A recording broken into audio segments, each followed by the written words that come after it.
자, 오늘은 순회특강 83쪽 정지용 작품의 불사조 할 거야.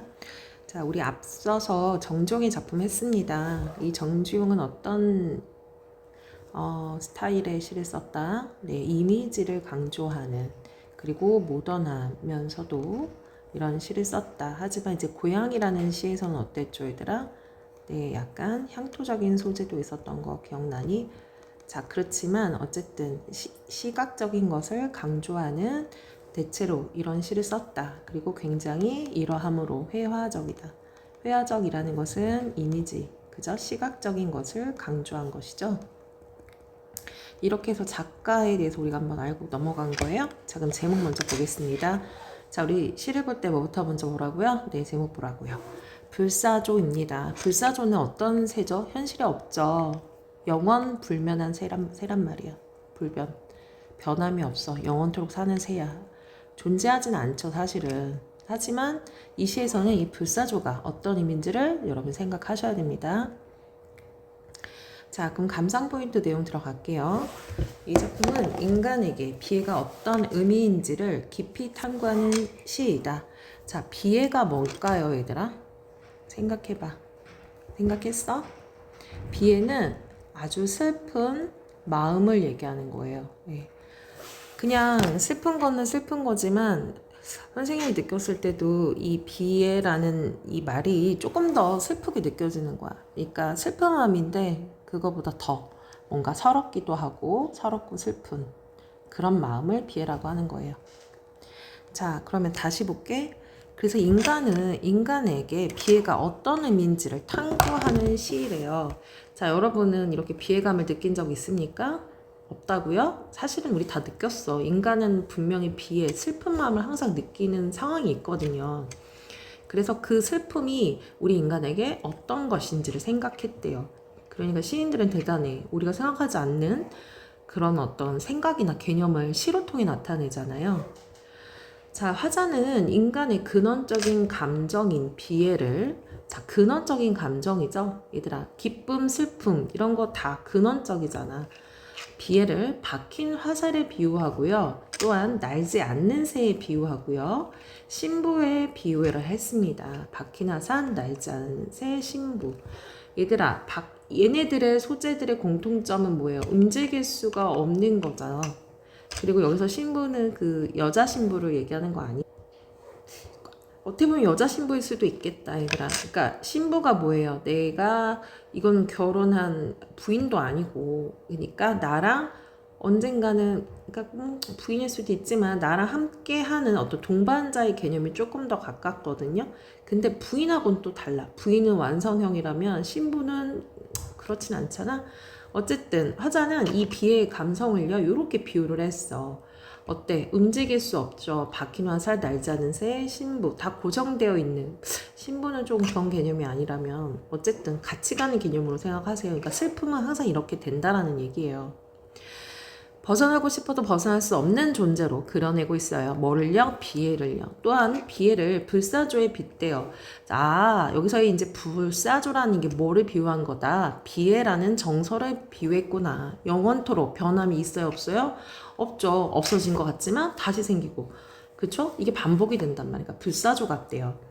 그리고 소멸과 부활. 자, 그 얘기 하네요. 소멸과 부활. 없어지고 다시 생기고. 거듭하는 영원한 존재로 표현하고 있습니다. 따라서 화자는 거부할 수 없는 존재인 비애를 지니며 사는 것을 숙명으로 여깁니다. 숙명, 운명으로 받아들인다. 한편 이 작품은 작가의 종교관이 반영된 작품으로도 해석이 됩니다. 자, 이 정종은요, 이제 기독교? 예, 그러니까 카톨릭을 믿었단 말이에요. 예. 그러니까 이제 하나님을 믿었죠. 예수를 믿고요. 네. 자, 그래서 이 작품에서는 선생님 미리 스포를 한다면 인간은 비애를 항상 느낄 수밖에 없는 인간의 숙명으로 받아들여야 돼. 인간. 그렇다는 얘기는 인간이 굉장히 어떻다는 거예요? 나약할 수밖에 없다는 거야. 그러함으로 너무 힘들잖아. 그래서 어디에 의지해야 된다? 초월적인 존재, 즉 신, 종교에 의지해야 한다라는 게 이 시의 이제 내용이거든요. 그래서 종교관이 잘 나타났죠. 인간은 본질적으로 여기 나오네요. 비애를 지님으로 초월적인 존재, 기대할 수 없다는 점을 나타낸 것이다. 그래서 주제는 인간의 근원적인 정서인 비애. 정서는 감정이고요. 근원은 기본, 근본입니다. 자, 그럼 내용 빨리 들어가 볼게요. 자, 비애, 너는 모양할 수도 없도다. 비애라고 지금 뭐 하는 거예요? 내 눈에 보이지 않는 추상적이라는 건 눈에 보여 안 보여? 안 보인다고 했어. 이제 딱 나와줘야 돼. 이걸 뭐라 그래? 감정이나 이런 걸. 추상적인 관념을 어떻게 했습니까? 의인화해서 나타냈어요, 얘들아. 그쵸? 그래서 구체화 시켰단 말이에요. 예. 감정을 마치 살아인 것처럼 의인화하면서 구체화 시켰습니다. 이해갔죠? 그리고 뭐 했어요? 느낌표 빡 왔네요. 자, 그래서 영탄법도 사용이 되었다. 네, 비애 불렀어. 너는 모양할 수도 없대요. 여기서 당연히 너라는 건 자, 누구를 얘기하는 걸까요? 네, 바로 자, 여기 시에서 나오는 청자인 비애를 얘기하는 거죠. 예. 여기서는 청자인 비애, 추상적인 어떤 보이지 않는 이 비애에다가 계속 말을 걸어요. 자, 뭐 할 수 없어. 자, 본래의 모양을 가질 수가 없다. 그러니까 모양할 수도 없다. 없도다라게. 모양을 거꾸로 생각한다면 보일 수도 있는 거지. 자, 너는 나의 가장 안에서 살았도다. 자, 가장 안이라는 건 내 몸의 가장 안이 뭘까요? 네, 가장 그 마음, 즉 내면을 얘기하는 거죠. 아까 우리 뭐라고 했어요? 비애라는 것은 인간의 바로 어떤 거예요? 근원적 감정이거든요. 가장 기본적인 감정이란 말이야. 그러니까 이게 가장 내 안에 있는 거죠. 이해 갔습니까? 네.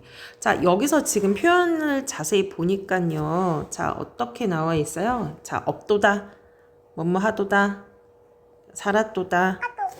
자, 그 다음에 또 뭐 있어요? 너라는 표현 반복되고 있고요. 여기서는 또 너였다가 또 뭐라고 또 얘기하고 있어요? 나라고 또 얘기하고 너 반복되고 있네요. 자, 운율감 형성하는 요소가 되겠네요, 얘들아. 자, 그래서 1년에서는 나의 마음속에 살고 있는 비의 감정에 대해서 얘기하고 있습니다. 자, 2연으로 넘어갈게요. 너는 박힌 화살, 당연히 너라는 건 비애를 가리키는 거죠, 얘들아. 자, 그것을 뭐라고 비유했습니까? 이미 의인화한 비애를 박힌 화살 또는 날지 않은 새라고 비유했습니다. 자, 어떻죠, 얘들아? 이런 이미지가요? 움직입니까? 아니요, 움직이지 않아요. 네, 고정되어 있음을 나타내요. 즉, 비애는요, 화자의 내면에 어떻게 되어 있다고요? 고정되어 있다라는 거예요. 자, 비애를 박힌 화살, 날지 않는 새 비유했어요. 그래서 무슨 비유법 사용됐죠? 뭐는 뭐이다. 이거 무슨 비유법이에요? 은유법이야. 은유법. 다시 비애를 첫 번째 뭐라고 비유했어요? 화살, 박힌 화살, 또 날지 않는 새 이렇게 비유했죠? 뭐는 뭐이다. 은유법이에요. 또한 어떻게 하고 있죠? 자, 비애의 대상이 되는 것들을 뭐 하고 있습니까? 네, 쭉 열거도 하고 있어요. 또는 나열이라고도 하죠. 열거법 사용됐어요. 자, 나는 너의 슬픈 울음과 아픈 몸짓을 지니더라. 자, 슬픈 울음이야. 얘들아. 자, 여기서 당연히 나는 화자지. 근데 비애라는 것 자체가 사실 눈에 보이지 않는 추상적인 것이잖아요. 근데 비애가 또 어떻게 하고 있대요? 운대요. 울음을 하고 있대요. 자, 어떻게 하고 있습니까? 자, 즉 비애의 정서를 직접 제시하고 있죠? 네. 또한 여기 또 그 다음에 아픈 몸짓 한다라는 것도 비애의 정서를 직접 제시한 겁니다. 직접적으로. 알겠죠? 네. 여기서 너라는 것은 비애고요. 비애가 그러하다라는 거예요. 네. 그것을 어떻게 한다? 아픈 몸짓을 지닌대요. 나는 항상 이 비애를 그냥 느끼는 감정, 슬픔이 아니라 울음, 몸짓 이런 식으로 이 비애가 어떤 느낌인 건지 그 정서를 우리에게 직접적으로 얘기해주고 있다 이거야. 알겠니? 자, 그것을 나는 어떻게 한다? 지닌대요. 지니노라. 영탄법 사용된 거예요, 얘들아. 그리고 뭐뭐 하노라. 감탄형 종결어미죠, 얘들아. 예. 자, 이렇게 내 마음속에 고정이 되어 있어서 그것이 울음과 아픈 몸으로 내 내면에 있대요. 뭐가요? 네, 비애입니다. 너를 돌려보낼 아무 이웃도 찾지 못하였다. 이 아무한 거 일종의 방언 같은 거고요. 네, 너라는 건 당연히 누구 얘기하는 거니? 네, 비애를 얘기하는 거죠. 자, 돌려보낸다라는 건 돌려보낼 이웃을 찾지 못했대. 이거 무슨 말일까? 자, 이렇게 해석하면 좋습니다. 우리 슬픔을 나누면 반이 된다 이러잖아요. 들어봤어요? 기쁨을 또 나누면 2배가 되고. 그러니까 화자는 지금 비애라는 슬픈 감정을 느끼는데요. 우리 옛날 말로 이걸 남한테 같이 이렇게 공감을 받아서 나의 슬픔이 반이 되면 좋은데, 자, 찾지를 못했다라는 얘기는 여기서 화자의 심리를 볼 수 있어. 어떤 심리죠? 화자는 이 슬픔이라는 걸 누구에게도 전하고 싶지 않는구나. 자, 비애를 남에게 전하고 싶지 않다. 왜냐면 이게 너무 힘든 감정이잖아. 그죠? 않다라는 화자의 마음을 나타내는 거야. 외로움이 아닙니다, 얘들아. 알겠죠? 인밀이 이르노니 행복이 너를 아주 싫어하더라. 자, 여기 대조가 되는 대상이 하나 나옵니다. 비애와 대조가 되죠. 비애는 항상 우리와 같이 있어요. 그죠? 근데 너무 슬픈 것이죠. 그죠? 행복은 당연히 비애를 싫어하겠죠. 그죠? 하지만 우리는 어떻습니까? 비애를 벗을 수가 없어. 버릴 수가 없어. 슬픈 감정은 항상 우리와 함께 한대요. 알겠니? 그래서 행복이 너를 싫어한다 라고 얘기를 한 거예요. 그죠? 자, 행복이 너를, 얘도 역시 의인화한 겁니다. 예. 자, 왜 은밀히 말하는 거예요? 그렇지. 누가 들을까봐? 네, 행복이 들을까봐. 우리 그런 거 있지 않니? 아, 행복해. 그러면 하늘이 그걸 질투해서 더 안 되게 할 것 같다는 그런 느낌이라 보면 돼요. 그래서 여기서는 비애와 그리고 자주 오지 않는 행복을 서로 뭐 하고 있어요? 대조하고 있어요. 아이고, 행복. 비애는 항상 하는 겁니다. 항상. 행복은 사실 가끔 오는 거죠. 네. 사실 이게 바뀌었으면 좋겠는데 그게 잘 안 된단 말이죠. 자, 그 다음 너는 짐짓 나의 심장을 차지하였더뇨. 당연히 질문을 했어. 자, 질문을 했기 때문에 서리법도 사용이 된 것처럼 보이는데요. 심장을 차지하냐? 라고 일단 일종의 이것도 영탄법이야. 학교에서 어떻게 강조했는지 여러분 한번 보세요. 그러니까 서리법과 영탄법이다 라고 보면 됩니다. 자, 너는 당연히 비애가 되는 것이고요. 자, 나의 심장이라는 것은 나의 마음을 얘기하는 거죠. 그죠? 비애. 자, 나의 신부 뭐 하고 있어요? 네, 영탄법, 즉 감탄하고 있죠. 자, 영탄법을 통해서 뭘 나타내고 있어요? 네, 화자의 자, 고조된 감정을 얘기하고 있는 거야. 감정을 강조해서 얘기한다. 강조. 아까 얘기했지? 신부. 왜 신부라고 했냐? 왜냐? 항상 같이 해야 되기 때문에. 알겠죠? 너를 위하여 나의 창과 웃음은 닫았노라. 닫혔노라. 닫히게 됐대요. 나의 세상을 보는 창과 웃음은 어떻게 됐대요? 닫혔대. 자, 이게 무슨 말입니까? 다져지게 되었어요. 네. 그러니까 뭐죠? 비애를 나는 계속 받아들인다. 그래서 자신이 비애를 받아들일 수밖에 없는 숙명론을 얘기하는 거야. 너를 위하여. 그죠? 자, 여기까지 내용을 보니까요. 그 비애에게 사람인 것처럼 비유하면서 자, 그걸 형상화시켜서 고조된 감정을 얘기합니다. 어떤 감정이요? 비애를 느끼고 있는 힘든 감정을 받아들이고 있어요. 화자는. 알겠죠? 이제 나의 청춘이 다한. 자, 볼게요. 이제라고 했어요. 자, 현재. 예, 현재를 나타내는 표어죠. 이제 나의 청춘이 다했대. 다한 어느 날 너는 죽었도다. 자, 어느 날이라는 것은 현재가 아니죠. 뭐죠? 어떤 미래를 얘기하는 거죠. 그러니까 결국에는 이 청춘이 있는 한 비애는 항상 어떻게 한다라는 얘기야? 같이 간다는 얘기로 해석이 되는 거예요. 근데 중요한 건 어떤 특정한 날 너는 뭐 했다라고 얘기합니까? 죽었다라고 해요. 청춘이 다 했다는 건 더 나이가 들거나 아니면 정말 우리가 죽을 순간까지 그렇게 비애는 같이 한다라는 거예요. 그러니까 어떻게 생각하면 돼요? 숙명인 존재구나. 슬픔은 우리가 살아가면서 항상 찾아오는 존재구나. 이렇게 받아들이라고요. 이해갔죠? 그러나 자 시상 전환이 사용된 거네요. 시에서는 그러나 원래 웬만하면 사용하지 않죠. 근데 사용하는 이유는 시상의 전환 내용이 바뀐다는 거야. 너는 아무 성문도 보지 못하였노라. 자, 성문이라는 것은 무덤 앞에 비석에 좀 더 가깝다고 봐야 되지 않을까? 네, 비석 같은 거.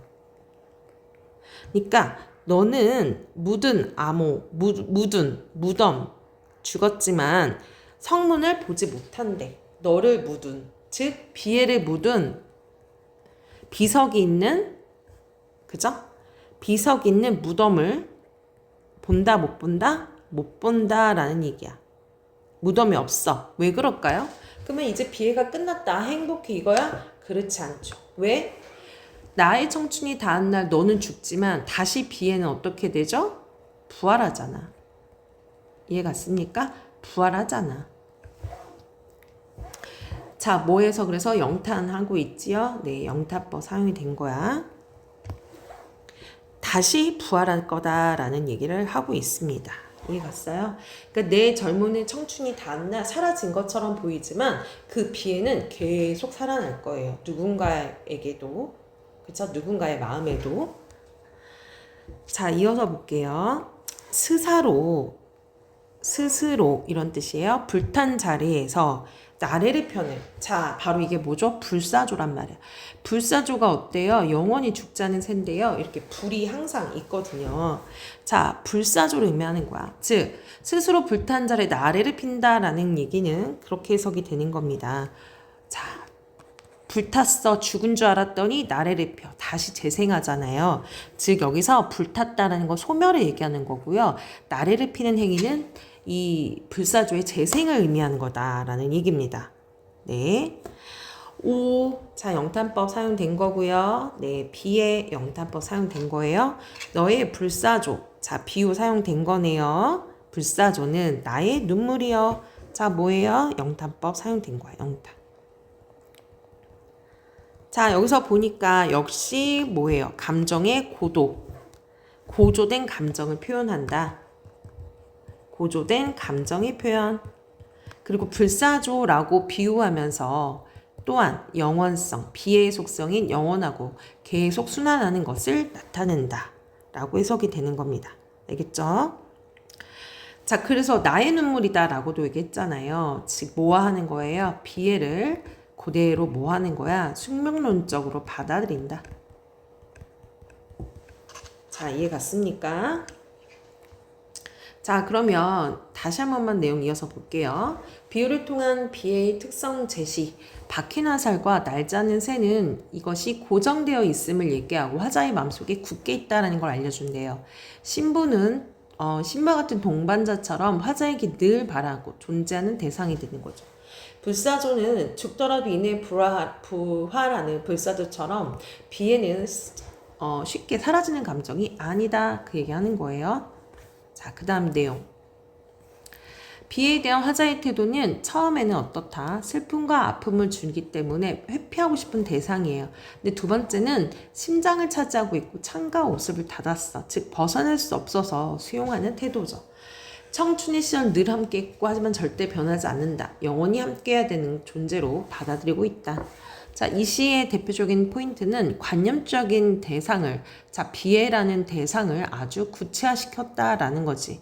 그리고 감탄여 존경어미 뭐 있었어? 이여 뭐 이런 것들이 있었죠. 대상을 청자로 하여, 자, 그렇지. 뭐가 대상이에요? 비애가 대상이네요. 영타법을 활용하여 대상의 화자에 대한 안타감이 강조됐다.